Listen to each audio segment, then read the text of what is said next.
Shalom saudara-saudari yang terkasih dalam nama Tuhan Yesus Kristus. Renungan kita pada pagi hari ini adalah apakah tujuan utama manusia? Dalam 1 Korintus pasal 10 ayat 31, jika engkau makan atau jika engkau minum atau jika engkau melakukan sesuatu yang lain, lakukanlah semuanya itu untuk kemuliaan Allah.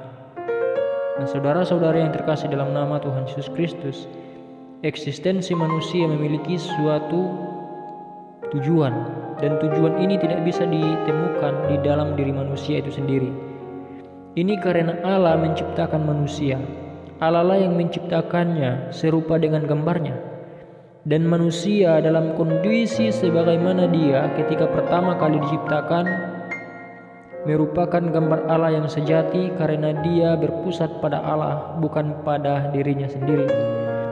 Satu-satunya pemikiran dan kerinduannya sebelum dosa menghancurkan segalanya adalah melayani Allah serta bersukacita di dalam Dia.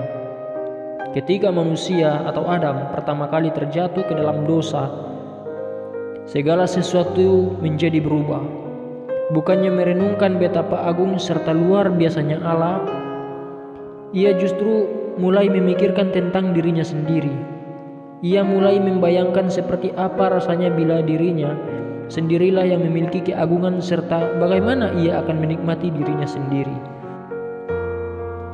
Nah saudara, mari kita mencoba menemukan perbedaan dari kedua situasi ini. Di sini saya memberikan dua buah gambar, ada gambar pertama dan gambar yang kedua. Di sini kita melihat gambar pertama, ini mewakili manusia atau Adam dalam kondisi sebagaimana ketika pertama kali diciptakan. Digambarkan bahwa segala aktivitas kehidupan dilakukannya semata untuk melayani serta menikmati Allah. Sebaliknya di gambar dua, ini mewakili manusia sesudah kejatuhan, sebagaimana keberadaannya sekarang di dalam dosa. Ini kita perhatikan, ini diperlihatkan betapa segala aktivitas kehidupan dilakukannya demi melayani diri serta menikmati dirinya sendiri. Nah, memang benar ada sebagian orang yang hidupnya bukan untuk memuliakan ataupun menikmati Allah, tetapi dia juga tidak tampak hidup seperti deskripsi yang ada pada gambar dua. Orang-orang ini mungkin mencurahkan hidup mereka untuk berbagai kegiatan yang tampaknya tidak berpusat pada diri sendiri.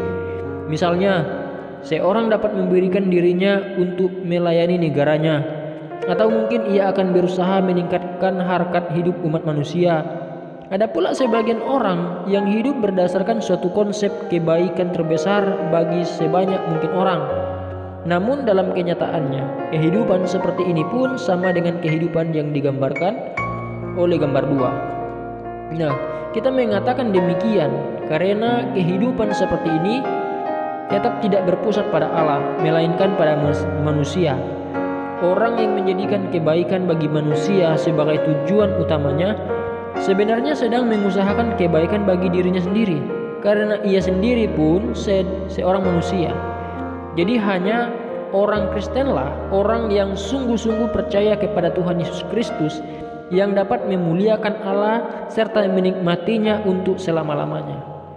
Dan bagian pertama di dalam renungan ini akan menunjukkan bagaimana kita dapat menjadi manusia yang berpusat pada Allah, yang dapat memuliakan Allah serta menikmati Dia untuk selamanya.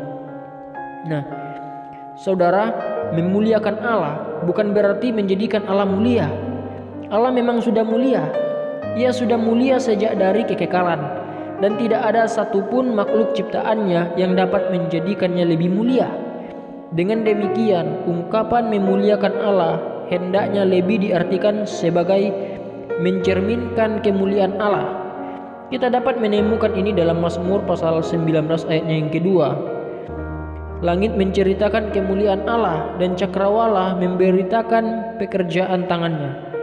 Dunia ciptaan Allah yang indah ini bagaikan sebuah cermin. Bila Anda melihat ke dalam cermin tersebut, Anda bisa melihat kemuliaan Allah. Jadi tujuan keberadaan langit dan bumi adalah untuk menyatakan atau menunjukkan kemuliaan Allah.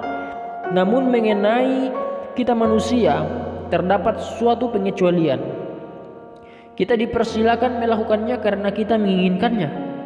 Cakrawala memang tidak mungkin tidak menyatakan kemuliaan Allah, tetapi kita manusia diberi hak istimewa untuk melakukan hal tersebut karena kita ingin melakukannya.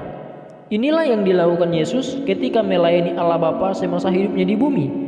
Aku telah mempermuliakan engkau di bumi dengan jalan menyelesaikan pekerjaan yang engkau berikan kepadaku untuk melakukannya. Itu tercatat di dalam Yohanes pasalnya yang ke-17 ayat yang ke-4.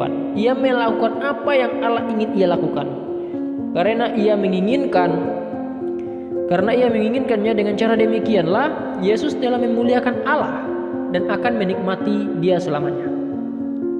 Nah, banyak orang tidak ingin memuliakan Allah dan menikmati Allah selamanya. Dalam kenyataannya tidak ada seorang pun kecuali mereka yang telah bertobat dari dosa mereka dan kemudian beriman di dalam Kristus Yesus yang menginginkannya. Jika demikian, tampaknya keliru bila menyatakan bahwa tujuan utama manusia adalah untuk memuliakan Allah. Namun ternyata tidak keliru. Bahkan jika seorang manusia tidak ingin memuliakan Allah, bahkan jika ia tidak ingin melayani Allah secara rela, ia masih tetap tunduk kepada Allah. Seperti kata Paulus, apakah tukang periuk tidak mempunyai hak atas tanah liatnya? Untuk membuat dari gumpal yang sama suatu benda untuk dipakai guna tujuan yang mulia dan suatu benda lain untuk dipakai guna tujuan yang biasa. Jadi, kalau untuk menunjukkan murkanya dan menyatakan kuasanya, Allah menaruh kesabaran yang besar terhadap benda-benda kemurkaannya yang telah disiapkan untuk membinasakan, justru untuk menyatakan kekayaan kemuliaannya atas benda belas kasihannya yang telah dipersiapkannya untuk kemuliaan. Dengan kata lain, baik mereka yang binasa maupun mereka yang diselamatkan adalah alat-alat yang dengan kemuliaan Allah dinyatakan. Melalui mereka yang diselamatkan ini, kemurahan Allah akan dinyatakan serta dipuji-puji. Melalui yang lainnya yang binasa, murka serta keadilan Allah akan dinyatakan dan dihormati. Perbedaannya adalah bahwa dalam kasus mereka yang binasa, orang-orang yang tidak bertobat dan tidak percaya di dalam Kristus, ini adalah Allah sendirilah yang akan membuat mereka memuliakannya. Jadi Allah sendirilah yang membuat mereka memuliakannya meskipun mereka tidak menikmatinya. Nah, sedangkan dalam kasus mereka yang akan diselamatkan, mereka memiliki keinginan untuk memuliakan Allah serta menikmatinya untuk selamanya. Ya, jadi saudara yang terkasih dalam nama Tuhan Yesus Kristus,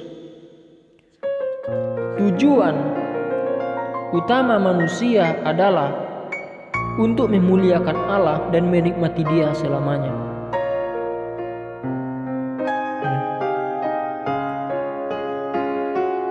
Kita melihat dalam Wahyu pasal 4 ayatnya yang ke-11 berkata demikian, ya Tuhan dan Allah kami, Engkau layak menerima puji-pujian dan hormat dan kuasa, sebab Engkau telah menciptakan segala sesuatu dan oleh karena kehendak-Mu semuanya itu ada dan diciptakan.